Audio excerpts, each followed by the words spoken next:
Olá, eu sou a Carol Costa. E eu sou o Jack. E hoje a gente está aqui encarnados de morte e sonho para falar um pouco sobre a grande obra de Neil Gaiman, Sandman. Em homenagem à presença do Gaiman na CCXP Worlds e aos 7 perpétuos da história, hoje a gente vai dar aqui para você 7 motivos para você ler a Graphic Novel de 89. Mas, antes de tudo isso, se inscreve no canal, ativa o sininho de notificações e deixa o seu like no vídeo. Agora sim, bem-vindos ao mundo dos sonhos.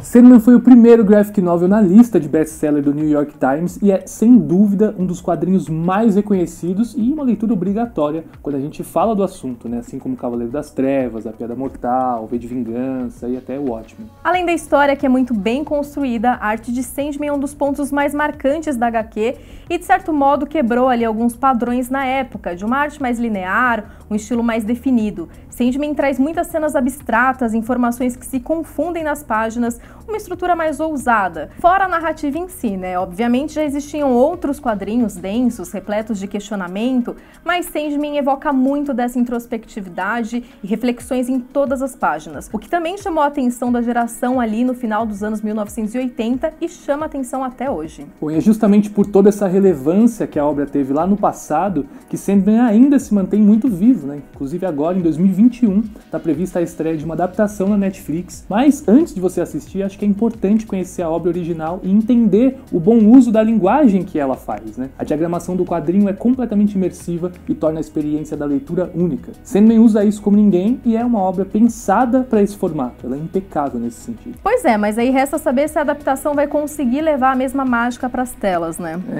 Então, chega a dar até um medinho, assim, né? Sandman faz o melhor uso da linguagem dos quadrinhos em todas as suas possibilidades, né?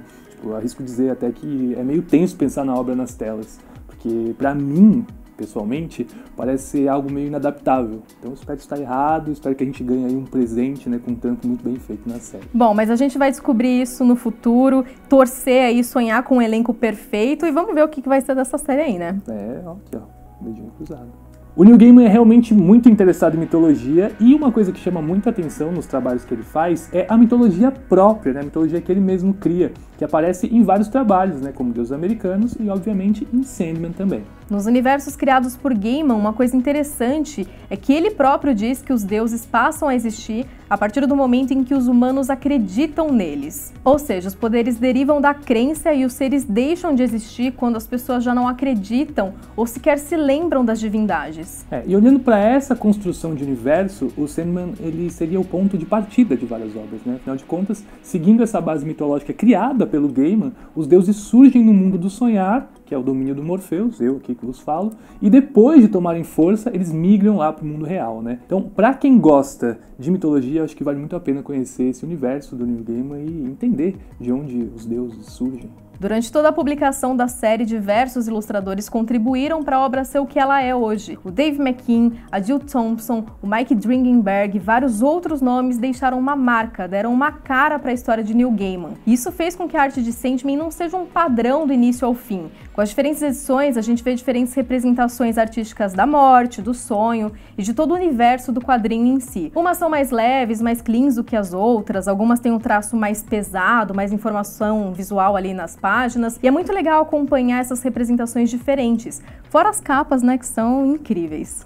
Isso é uma coisa que eu gosto muito das artes do Sandman, porque elas variam de acordo com cada arco, né? A primeira é até um pouco feia, assim, pra quem não tá acostumado, mas depois ela vai melhorando, e eu acho que isso contribui muito com a própria narrativa que a história oferece. O fato de ter diferentes perspectivas daquele universo, que se confunde o mundo do sonhar com o mundo real, eu acho que torna a obra ainda mais bonita visualmente por conta disso. Sandman atravessa séculos, lugares e culturas. E além da mitologia, a série também se apoia em acontecimentos reais e históricos para fazer a gente pensar que até ali houve a passagem da morte, da destruição ou do sonho, por exemplo. Eu acho que você mesmo já consegue imaginar alguns momentos e situações ali do mundo real em que essas entidades fizeram presença de uma forma onírica, né, ou não. A gente vê passagens pela Revolução Francesa, né, com Contos do Sonho, com o Robespierre, em espelhos distantes, né? O sonho encontra lá o imperador romano César Augusto. E o Neil Gaiman, ele quer deixar claro que o mundo do sonho também integra a realidade.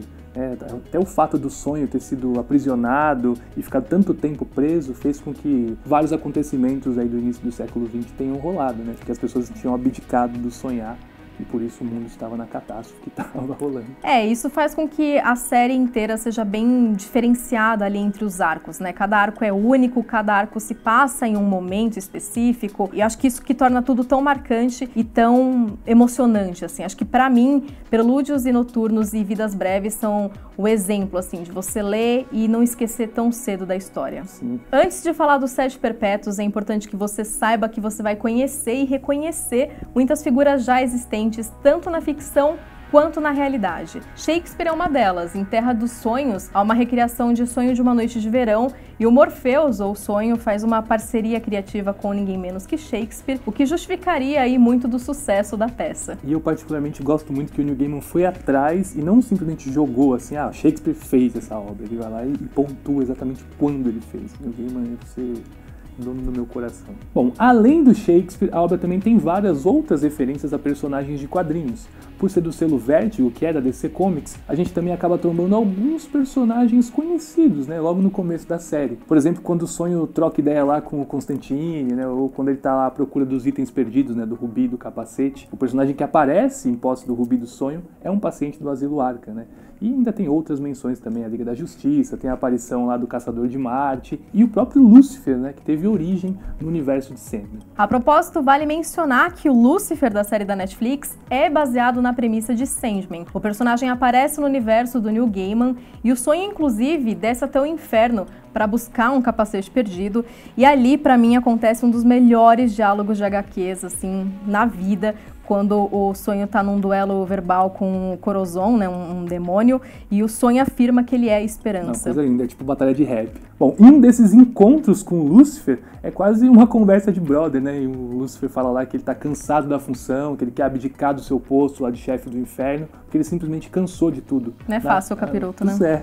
Ele meio que entende que ele nunca desafiou Deus, né? Que esse nunca era a ideia. Na real, ele estava nesse processo quase que de análise psicológica, e ele percebe que, na verdade, ele fazia parte do plano celestial de Deus, né? Ele era só um mero peão nesse jogo do Criador. Ele não estava desafiando nada. Uma das coisas que eu mais gosto no Sonho e nos outros Perpétuos é que eles aparecem de diferentes formas para culturas diversas. O sonho, morte, delírio, desejo, destruição e desespero são conceitos muito bem personificados, e eu gosto muito dessa variação toda. Pois é, cada um tem uma estrutura que representa bem essa ideia que eles carregam, seja pela aparência, pela personalidade, mesmo os balõezinhos ali de fala que ajudam a construir uma fantasia em volta de cada um. E é muito legal ver também as relações entre os sete irmãos, como a delírio se conecta com a destruição, no caso, ou como o desejo e o desespero andam ali lado a lado. É muito legal fazer essa comparação, trazer isso para a vida real também. Pois é, porque os Perpétuos, eles definem a si mesmo e também o seu contrário, né? Um exemplo disso é o Sonho, que define também a realidade, porque ele é mega pé no chão, ele é tipo super focado no que ele tem que fazer. E quando ressurge, né, quando ele é libertado, ele simplesmente vai atrás daquilo que tiraram dele, né? Ele não pensa em outra coisa, ele é muito realista. Viu? Assim como a própria morte também, né? Que ela se apresenta como uma figura compreensiva, doce, gentil, paciente.